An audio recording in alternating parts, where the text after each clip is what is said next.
Neteisingas ar nepakankamas odos valymas gali užkimšti odos poras, todėl rekomenduoju naudoti švelnius valiklius pritaikytus jūsų odos tipui.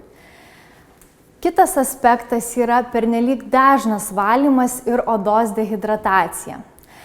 Per dažnas odos valymas gali išdžiovinti odą, pažeisti jos apsauginį barjerą. Oda tampa pažeidžiama, todėl įvairūs mikroorganizmai ir nešvarumai iš aplinkos gali lengvai patekti į mūsų odą ir sukelti uždegiminius procesus. Todėl siūlau valyti odą ne daugiau kaip 2 kartus per dieną ir naudoti švelnius produktus. Nepakankama saulės apsauga.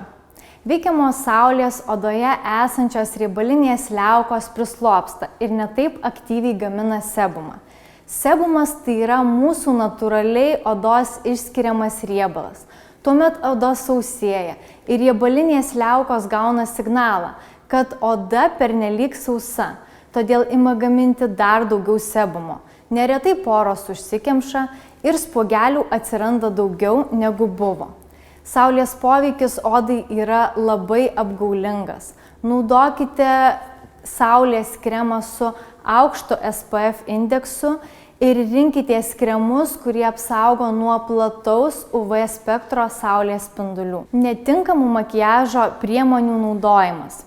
Naudokite itin lengvos tekstūros, nekomedogeninius makiažo produktus ir nepamirškite visada gerai nuplauti makiažą prieš vakaro odos rutiną.